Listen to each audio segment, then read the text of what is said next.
Welcome to the Statler Financial Radio Show with Phillip Statler. Have a question for the show or need assistance with your retirement plan? Give Phillip a call today. 863-285-3815. 863-285-3815. Thanks for joining us today on the Statler Financial Radio Show. Jen Rezac here alongside Phillip Statler. You know, you have heard Phillip here on the radio. You've seen him around town. You might even have a friend or acquaintance, somebody who works with Phillip at Statler Financial Services. But how much do you really know about him? Well, no better time than the present to go ahead and get to know you a little bit better, Phillip. We're going to do some of that background kind of stuff here, especially for some of our newer listeners who are maybe catching you for the first time, don't know you all that well.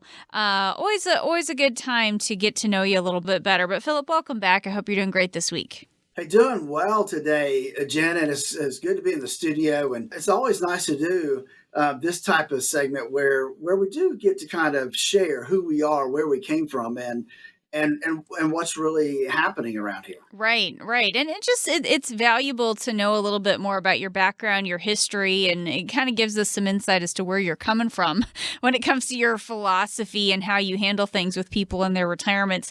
So, Phillip, tell us a little bit about your background. You know, how did you get started in the finance industry? Well, you know, it really goes way back. So when I was in college, I got my degree in both accounting and finance. And I got to tell you, Jen, I was intrigued with finance. I mean, the investment side, the options, it was just, I liked it. However, now let's think back, right? I graduated in 1984 from college. So that was, it's hard to believe that was a long time ago. But back then, if you wanted to work in the financial services business, you went to work for one of the big wirehouses, one of the big New York firms, and you got paid on commission. Now I like it, but I'm not a salesperson, Jen. Yeah, not you. You know, I'm just not. And so I defaulted to the accounting side and tax side. So that's what I did for a long time out of college. I worked for a CPA firm for a couple of years. Then in Tallahassee, I launched my own accounting firm there. But think back, my daughter was born and all of my family was here in Sebring. My in-laws, my wife's brothers, my brother and sister, my parents, everybody was here. So, you know, when the first grandchild was born, it was time to move back home. And so I got back into accounting in the early 90s. And about the mid to late 90s, you know, I started noticing there were some things that I felt like I could help folks with that wasn't getting done. You know, as a tax professional, I would send folks, hey, look, you need an IRA, you need to set up a SEP or some retirement account. Go down the road to one of those wirehouse guys and one of those brokerage firms, and they can help you. And then I wouldn't see them again until the next year. And what I found was they really weren't doing the best for my client. They were finding out they were in limited partnerships or they were in variable annuities, and they were in things that were expensive to my client. You know, good for the brokerage firms, but not good for my clients. And so that's when I really decided, hey, I can do a better job than what I see happening from these firms. And so that's when I got into the financial services firm way back when I still had an accounting practice. And you know, you fast forward that to now, and we've come a long way. In 2001, we really switched gears. In 2001, I left the accounting industry pretty much behind and became a financial advisor and really on the independent brokerage side. 2006, I got tired of all the brokers. Even independent brokerage firms would say, hey, look, sell this, sell that, you know, push this product, push that product. Even on the independent side.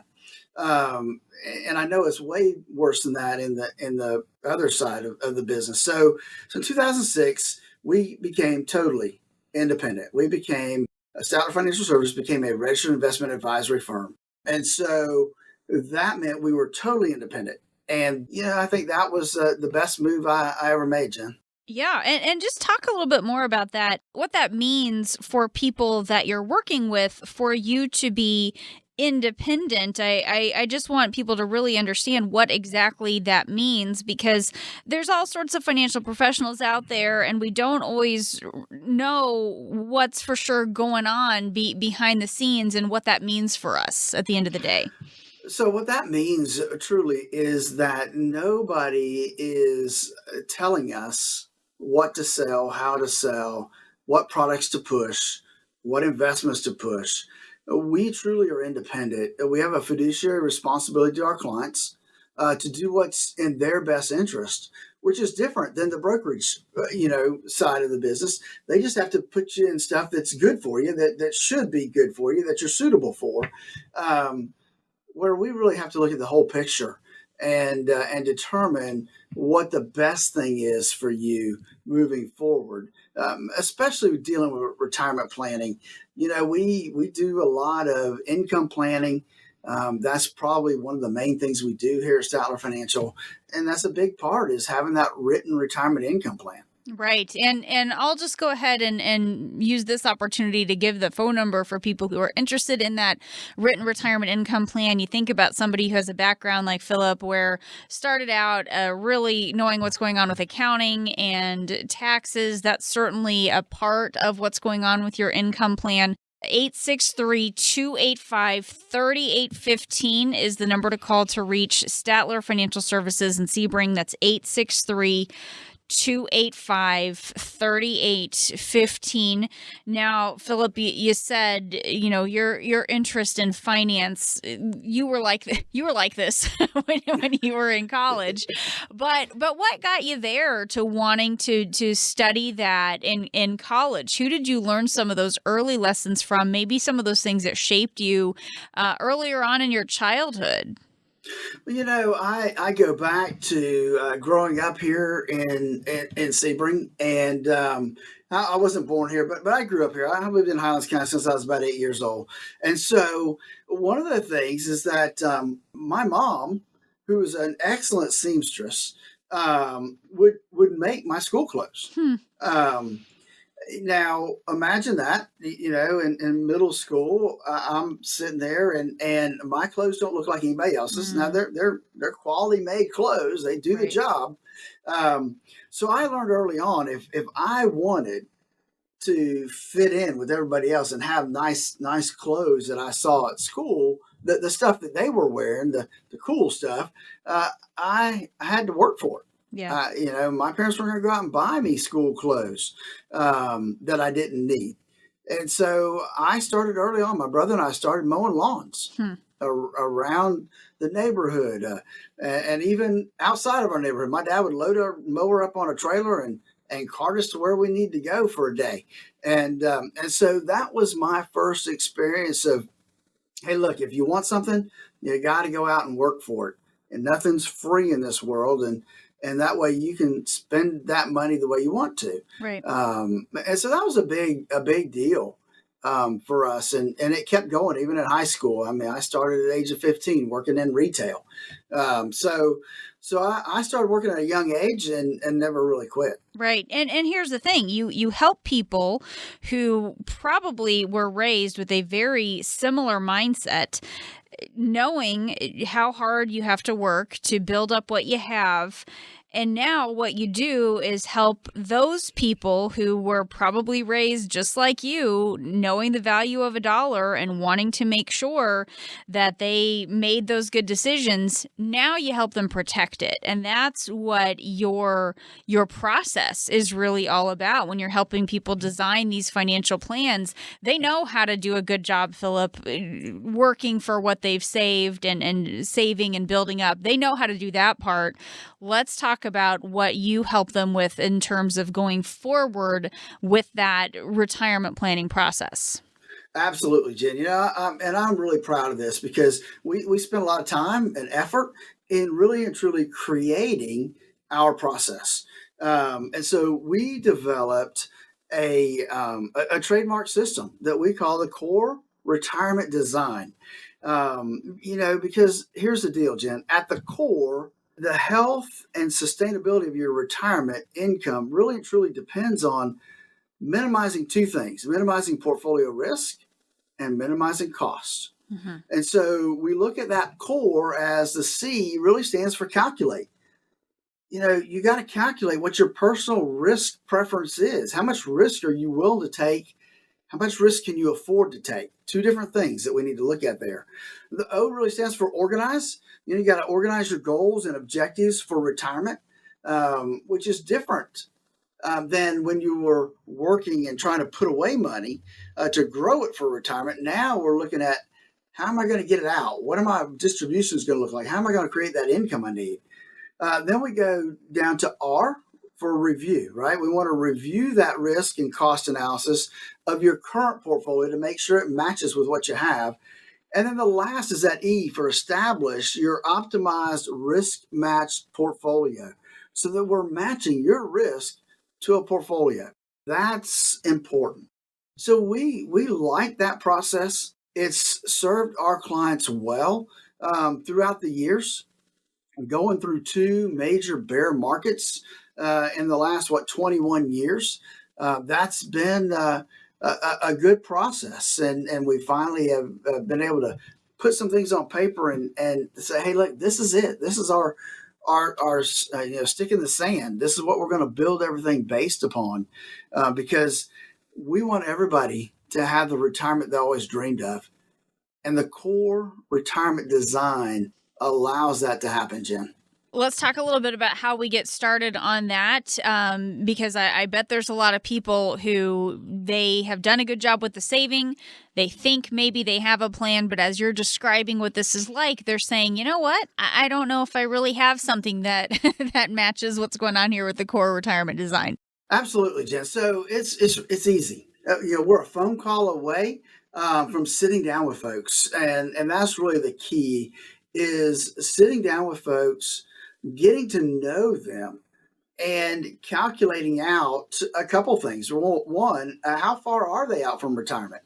Because maybe they're closer than what they think to retirement, and they may need help sooner than we anticipate. So we walk through this very simple core retirement design to help them figure out what their risk looks like, develop their goals, and then put together that portfolio that's going to match up everything, the risk along with the investment side, to make sure that we've got everything covered when it comes to planning out your retirement. Because ultimately, we want to have that retirement income plan, a written retirement income plan, not just in your head. We want it written so everybody knows what it is and can follow through on what has to be done. To start that process, give us a call at 863-285-3815. That's 863-285-3815. I look forward to seeing you soon here at Statler Financial. That number one more time, 863-285-3815. This is the Statler Financial Radio Show. We'll be back. You toss a penny over your shoulder into a fountain and you make a wish. You look into the fountain and see a lot of pennies, but you see some quarters too. You think, who throws quarters when pennies will do? Now think about the taxes you could be paying in retirement. Do you want to throw pennies or quarters to Uncle Sam? Phillip Statler at Statler Financial knows that not planning for taxes in retirement can drain your savings. Taxes can be complicated, so start planning now so you aren't caught off guard in retirement. Call Phillip at 863-285-3815. Together, you'll create a plan designed to help you keep as much of your money as possible. Watch your pennies and quarters in retirement. Tell Phillip Statler at Statler Financial what your retirement wishes are. Call now, 863-285-3815. That number, 863-285-3815. Our firm offers insurance services and may not give tax advice. Advisory services offered through Statler Financial Services, Inc., a registered investment advisor firm in the state of Florida. Thanks for joining us today. This is the Statler Financial Radio Show. I am Jen Rezac, happy to be here with Phillip Statler. He is president and CEO of Statler Financial Services. The website is statlerfinancial.com. If you'd like to learn a little bit more, you can check that out. Lots of great resources available there, and you can even put yourself on Phillip's schedule by going to the website statlerfinancial.com. So, Phillip, I've got some info here. Financial experts say there are behavioral factors that could influence our financial decisions. So let me translate that real quick. Sometimes we act weird when it comes to our money. You put it another way, right? We're irrational. Sometimes we make decisions that we later regret. So we want to talk about how our behavior could have an impact on our money over time and what we can do to stop acting weird with our money because we do this.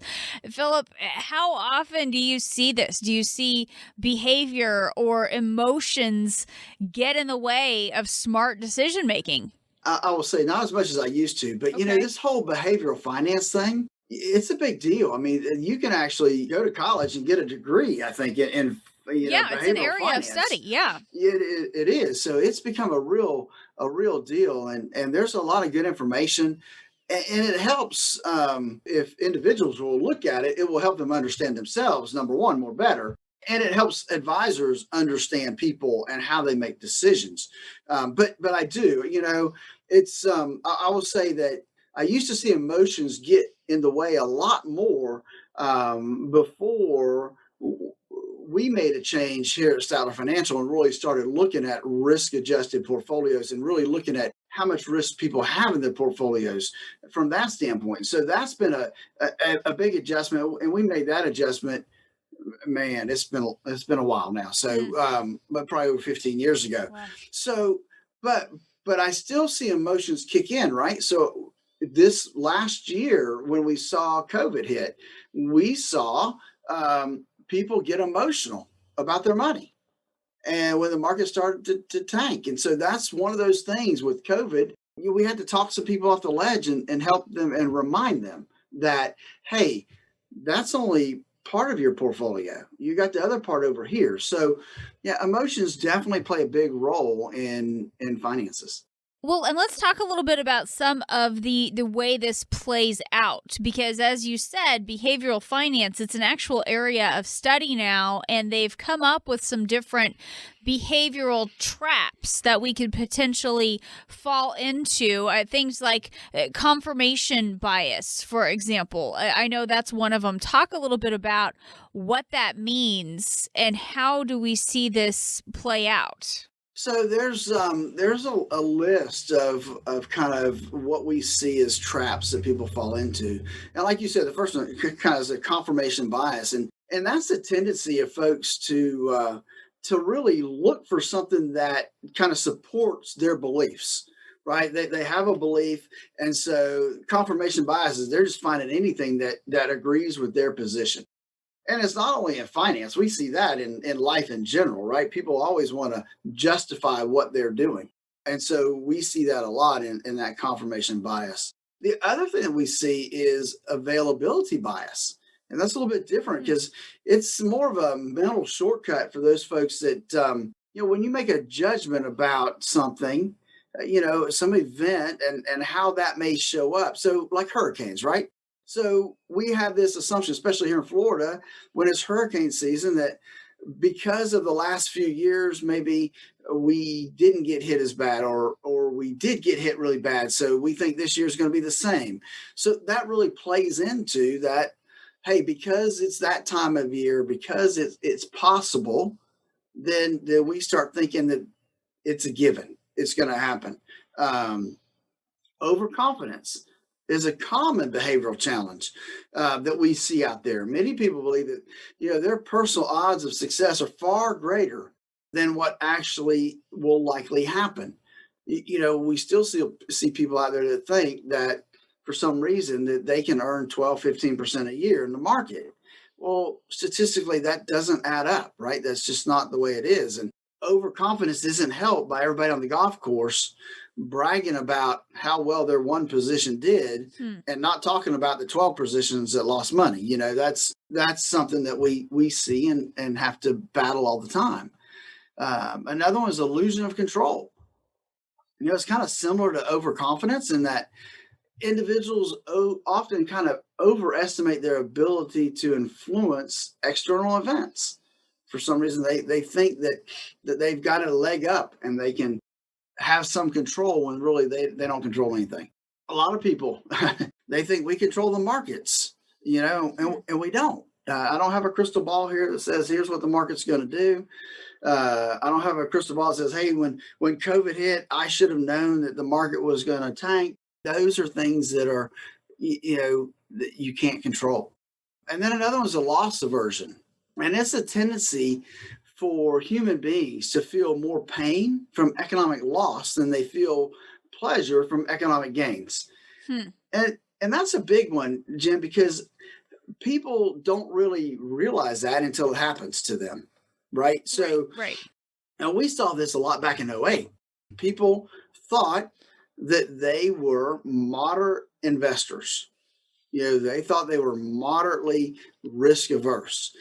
And they thought that until 2008, when a moderate portfolio lost 25%. They thought a moderate portfolio was only going to lose 10 or 15%. And so that pain from that loss overcame that anticipated gain that they thought they would get. And so people are more protective, at least in this current situation, of protecting themselves from loss than they are gain. Now, unfortunately, they don't always do that with foresight. They do it with hindsight, and that's not a good thing. Jen, a lot of those reasons that we just talked about, that's the reason that I believe people need to understand the amount of risk they have in the portfolio. And so we developed the financial x-ray for that specific reason, so that people will know with certainty what their risk is, not just their risk number, but how much risk they have in their current portfolio. And so, we developed this financial x-ray. Let me just offer that to folks today, that they can take advantage of a financial x-ray of their current portfolio. All they have to do is give us a call at 863-285-3815. That's 863-285-3815. Or they can go to our website, statlerfinancial.com, and there's a link to our calendar right there. Easy to schedule a financial x-ray. Do it today. Don't let this year get away from you before it's too late. 863-285-3815. Talking today with Phillip Statler. He is president and CEO of Statler Financial Services, and I am Jen Rizak alongside, talking about behavioral traps that we can all fall into. And going back to, Phillip, you kind of went over a bunch of them here. Confirmation bias, that is that tendency we have to find evidence that supports what we already believe. And we've seen this with politics. We've seen this with a lot of things. Talk a little bit more, though, about how this could trip us up with financial decisions if we are only seeking essentially proof that we're right without ever looking at anything else. Well, yeah, and that's a big deal. I mean, I think that one of the areas I see confirmation bias come into play is when people a lot of times will select an advisor. They think that the tools that advisor have will be enough to take care of their issue, instead of finding and talking to an advisor who has all the tools that may be necessary to make the plan. So I see people all the time that think, well, the stock market is the answer, and you have to use the stock market, and you have to be fully invested in the stock market. And that becomes, confirmation bias, because, the brokerage industry will agree with you, and they'll show you that you're right. That's the way it works. But I have found that that's not true. There are tools that people need to use, especially as they head into retirement. You've got to use different tools. You cannot use the same tools you've used the 25 years before you retire the next 25 years. If you want to have a successful retirement, you need to adjust what you're using. Mm-hmm. And so that's the big thing, I think, when it comes to that type of bias, that confirmation bias. We want to look for people that agree with us. Well, and let's talk a little bit about how you help somebody get confidence with their plan, help them get accurate information, overcome things like this confirmation bias, and get a little bit more confident, but without falling into the trap of becoming overconfident. There's such a balance here. We don't want to overdo it to where we're overconfident and assuming that we'll be, much better off than we potentially could be. Well, I think that just by having a plan, right, and that's the key, is having a game plan, a financial retirement income plan in place. It's written that folks can see. Well, number one, that gives them confidence right there. The other part of that is we can't have some outrageous return numbers on that plan. And that's one thing that I feel like happens a lot of times in this industry is that we'll get numbers that we think may be good, but I would rather err on the side of caution, right? I want to say, okay, I put together an income plan, and here's the rates of return we're using. They're very, very, very conservative in that process, because I'd rather be conservative here and know that you're not going to run out of money with these numbers, as opposed to putting higher numbers on there so you can spend more money or take more money out with the issue that you could run out of money. And that's not good. So that, I think, is one of the things, is putting together a reasonable plan that is cautiously optimistic. Again, cautiously. So we're using very, very conservative assumptions moving forward. And so I think that gives confidence to the plan, because people can look at it and say, oh, that's more than reasonable. And so I think that really starts that process. So, Jen, that's why I think it's really important that people have a written financial income plan, a retirement income plan. Most of the people I sit down with, they don't have one. They look at me like deer in the headlights. They say, well, my broker said I'm taking money from over here. So when are you going to stop taking money from over there? I don't know. Folks, that's why we need to have a written retirement income plan. Give us a call. Let's start that process today with a risk analysis of your current situation. Give us a call at 863-285-3815. That's 863-285-3815. Do it now. Don't procrastinate. 863-285-3815. This is the Statler Financial Radio Show. We'll be back in just a moment. Stay with us. If you have a retirement plan and would like a second opinion, call Statler Financial Services today. 863-285-3815. That's 863-285-3815. You toss a penny over your shoulder into a fountain and you make a wish. You look into the fountain and see a lot of pennies, but you see some quarters too. You think, who throws quarters when pennies will do? Now think about the taxes you could be paying in retirement. Do you want to throw pennies or quarters to Uncle Sam? Phillip Statler at Statler Financial knows that not planning for taxes in retirement can drain your savings. Taxes can be complicated, so start planning now so you aren't caught off guard in retirement. Call Phillip at 863-285-3815. Together, you'll create a plan designed to help you keep as much of your money as possible. Watch your pennies and quarters in retirement. Tell Phillip Statler at Statler Financial what your retirement wishes are. Call now, 863-285-3815. That number, 863-285-3815. Our firm offers insurance services and may not give tax advice. Advisory services offered through Statler Financial Services, Inc., a registered investment advisor firm in the state of Florida. Thanks for joining us today on the Statler Financial Radio Show. I am Jen Rezac, happy to be here with Phillip Statler. He's president and CEO of Statler Financial Services, today talking about how our emotions and behavior can get in the way of smart decision-making with our retirement money. And as we talk through this today and looking at these behavioral traps and the emotional decisions, Phillip, which do you think is harder, managing people's money or helping them manage their emotions about their money?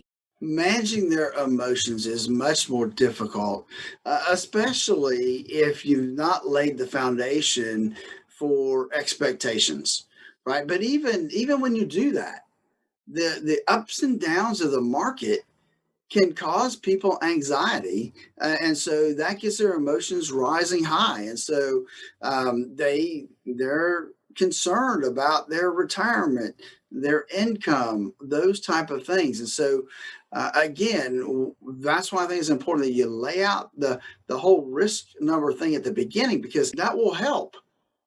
kind of ease that emotional issues about money. I mean, I've had several phone calls over the past year, whether it's COVID related or election related, any of those type of things that, well, what's that going to do to my money? I'm concerned. I'm fearful.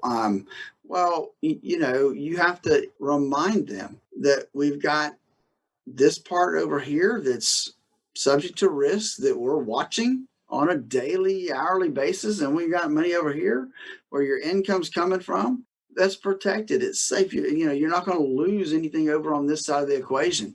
And once you bring that all back together for them, then oh yeah, I remember our conversation.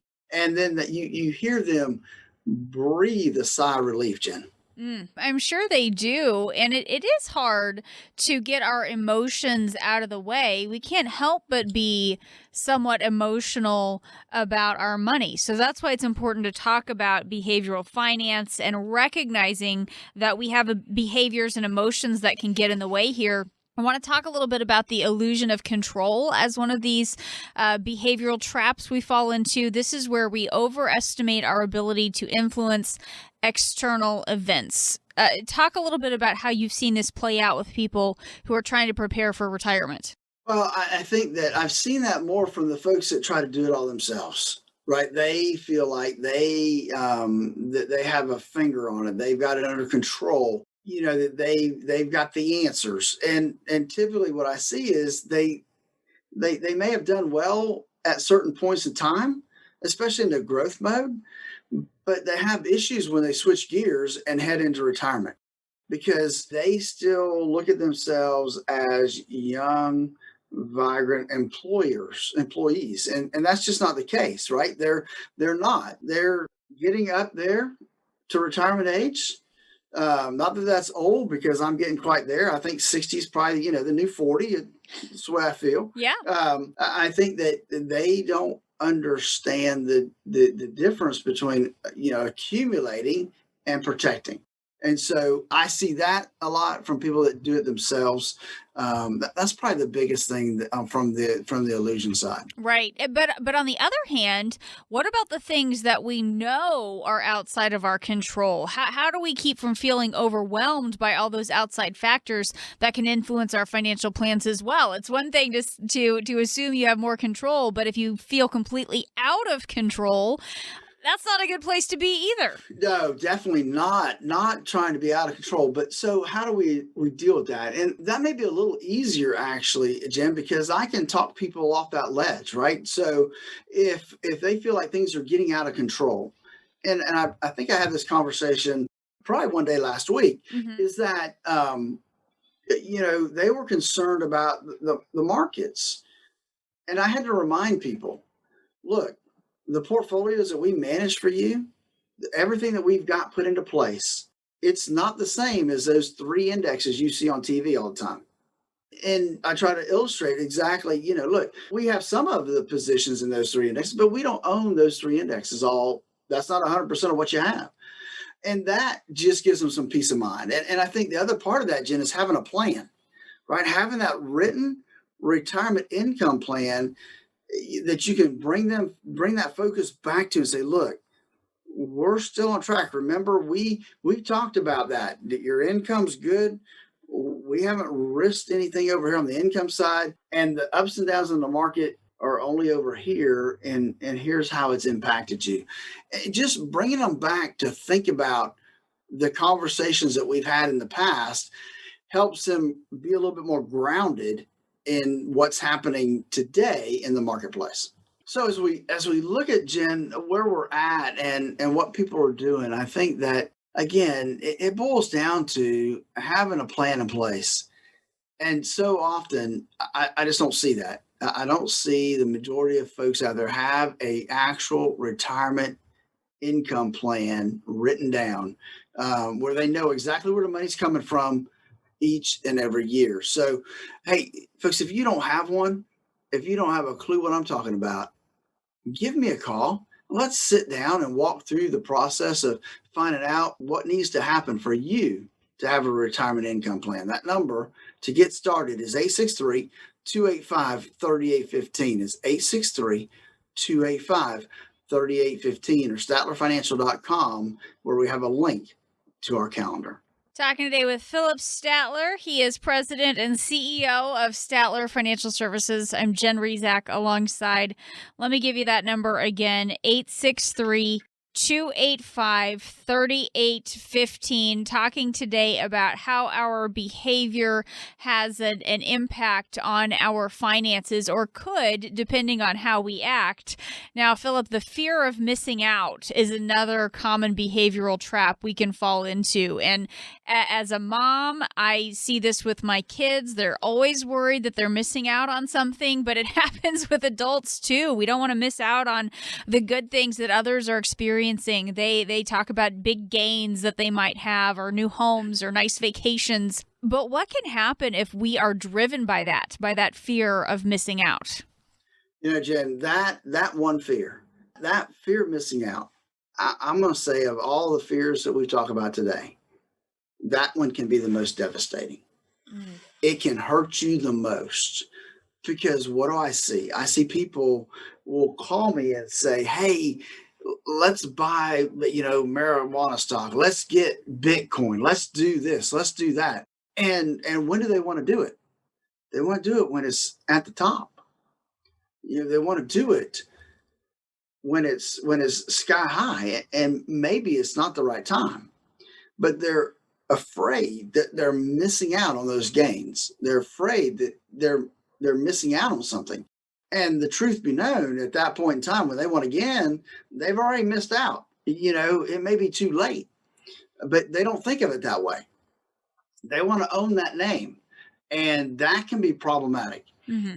Same thing about getting in the market, right? They see the market going crazy, and finally, they say, okay, I'm going to get in the market. Well, if they're doing it on their own, do they have a plan? What is the plan? I mean, we want to make sure that folks understand what they're getting into, and the fear of missing out is not a good reason to jump in the market. Right. We want to have a plan in place, and that plan will include putting some money in the market, but we want to make sure that, we're being prudent when we put together that plan, and understand, hey, that part is a longer term. We're not going to need that money for income or anything else like that.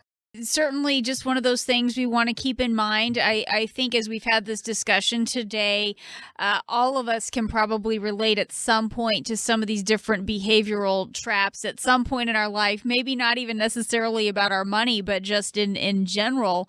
So, Phillip, let me ask you, what are some final tips you can share on this topic that can help us keep emotions out of our decisions about money? How do we keep some of this in check? So one thing is, the outside influences can be huge.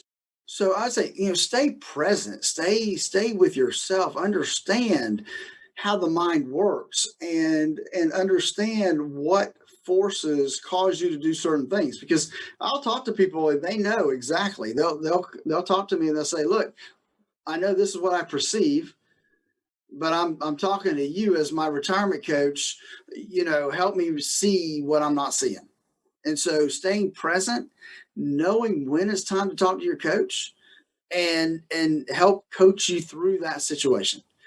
Think about your values, right? What are your values? Are your values still in place where you are? Avoid, like the plague, making a decision based on fear. And over the last several years, we've seen fear from COVID, fear from the elections, fear. Don't let fear be the basis of your decisions. Another one, sleep on it. Hey, just don't react today. Know where you are, sleep on it, see how you feel in the morning, and then make your decision. Don't act hastily. And then this is probably a big one, Jen. We're talking about emotions, right? We're talking about being emotional about your money. So flip a switch. Apply some logic to your situation. If we can analyze and take the emotions out and look at things from a logical perspective, and get rid of the emotions, then a lot of times then we can see more clearly what the situation looks like and what actions we truly need to take. And then trust yourself. Trust yourself. I have had recently we've talked to folks who, they've had that feeling that, hey, I think that the market's too high right now. And so after our conversation, I didn't tell them what to do, but, in their circumstance, they felt like, okay, it's time to take a breather and maybe, liquidate some positions because they had some nice gains, that type of thing. So trust yourself, trust your instincts going forward. So with all that said, it still boils down to having a portfolio and having a retirement coach that can get you through retirement. That's what we pride ourselves on here at Statler Financial, is taking where you are and laying out a game plan that's going to get you through retirement. Give us a call. Let us help you develop that game plan for retirement. 863-285-3815. That number one more time is 863-285-3815. This is the Statler Financial Radio Show. We'll be back in just a moment. Stay with us. Call Phillip Statler today to get started on your complimentary financial x-ray report. 863-285-3815. That's 863-285-3815. From the pitch, swung at a little too soon. Strike three, you're out. To the joke told at the wrong time.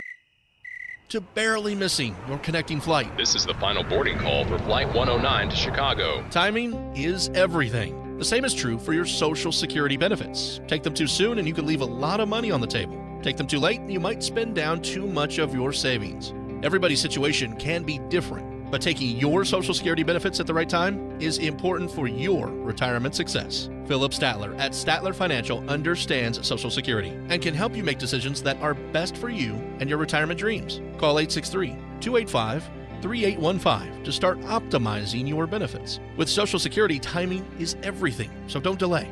Call Phillip Statler at Statler Financial today. 863-285-3815. That's 863-285-3815. Our firm offers insurance services and is not affiliated with the U.S. government. Advisory services offered through Statler Financial Services, Inc., a registered investment advisory firm in the state of Florida. Thanks for joining us today on the Statler Financial Radio Show. I am Jen Rezac, happy to be here with Phillip Statler. He's president and CEO of Statler Financial Services right here in Sebring.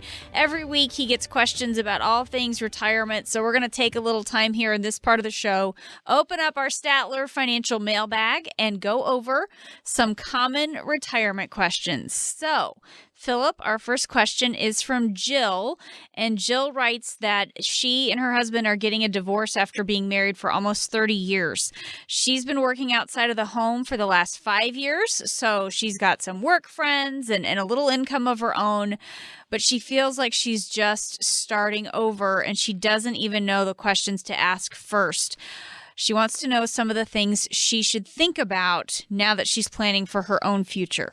Well, that's a tough question, Jill. Yeah. You need to know, number one, if you're working, if you have a 401k plan, then we need to be making sure that we're making some contributions to that 401k plan.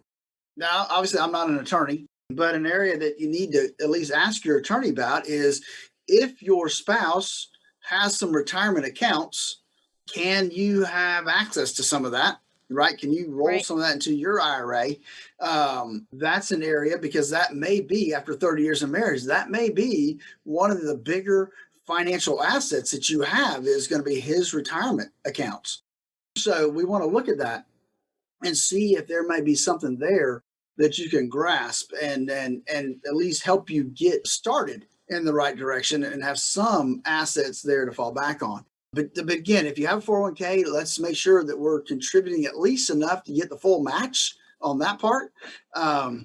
If there's not a 401k, try to develop some kind of savings plan where you're putting money into a Roth IRA, because you'd rather pay the taxes now in the low tax environment we're in versus later when we may be in a higher tax environment. Those are probably a couple things that I would look at right now.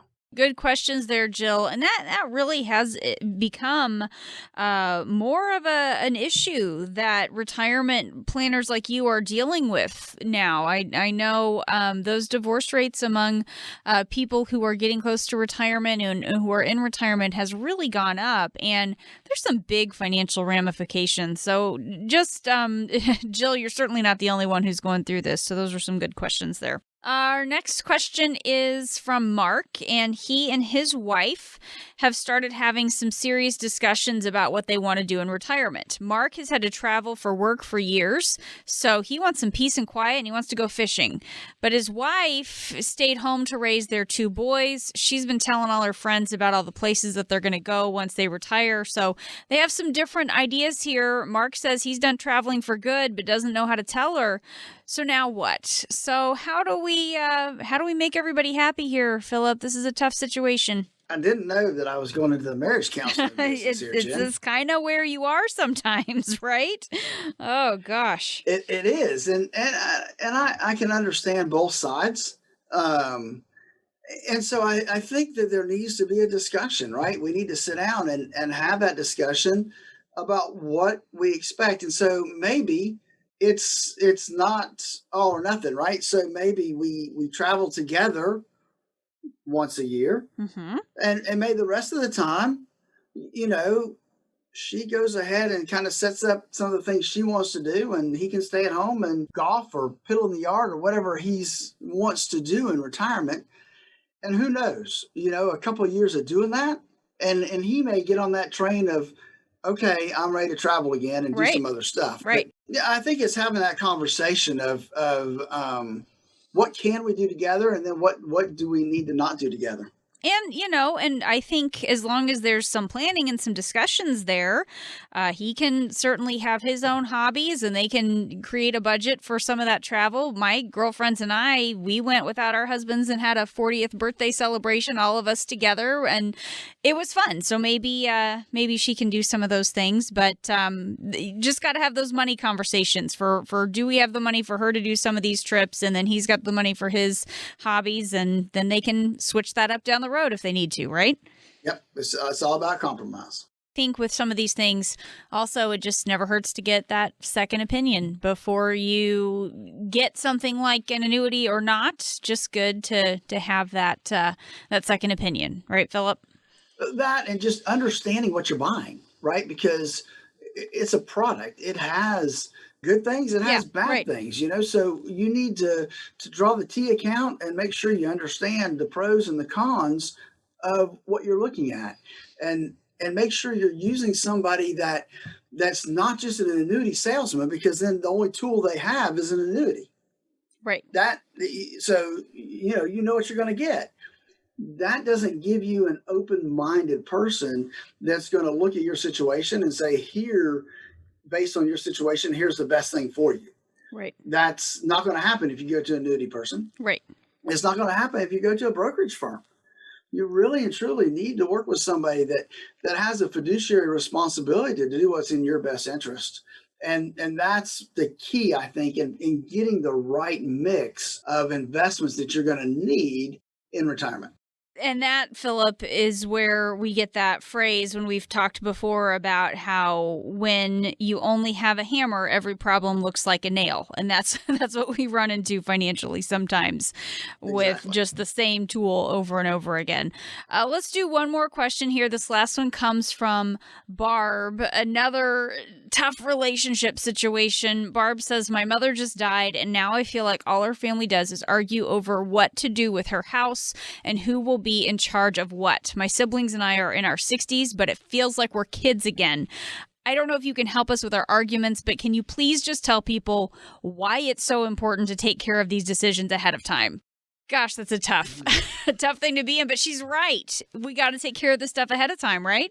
We do. And so there's a couple things here, right? So if mom died without a will, that's a problem, right? And so the courts are really going to be in charge of how things are then divided up. Mm-hmm. If mom died with a will, the will is going to specify the things she's asking about. Who's in charge? Well, the will is going to say who's in charge. The will's going to say, here's how everything gets divided. So not having that in place can be problematic for the family. And so you don't want to put your family in that situation. You want to at least have a will in place. You want to at least have a power of attorney in place so that somebody can take care of you if you can't take care of yourself. If you have enough assets and you're in a position, maybe you need a trust. I don't know, without looking at your situation. Not everybody needs a trust. More people have a trust than really need one from what I've seen. But there are advantages to having a trust.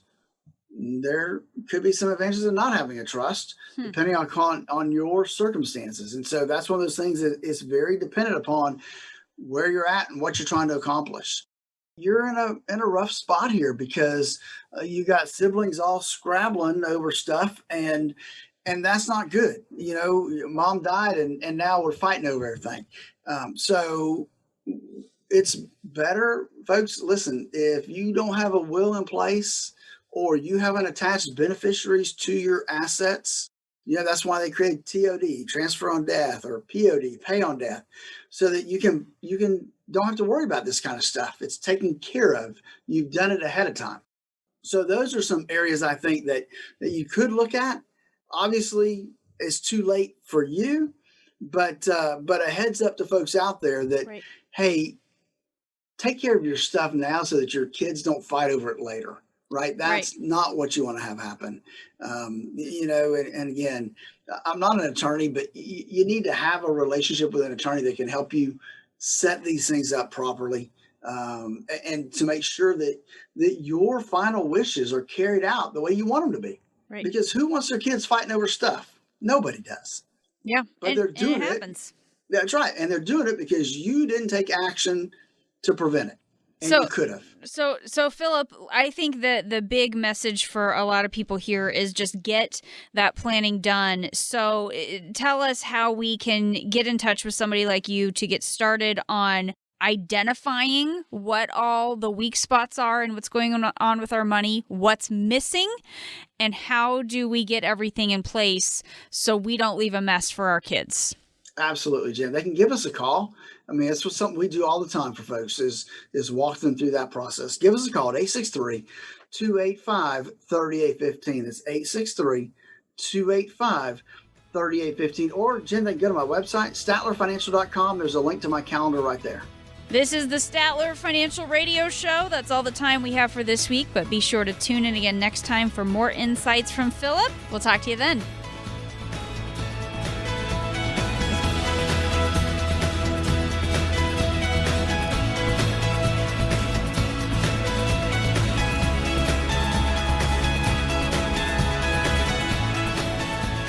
Call Phillip Statler today to get started on your complimentary financial X-ray report. 863-285-3815. That's 863-285-3815.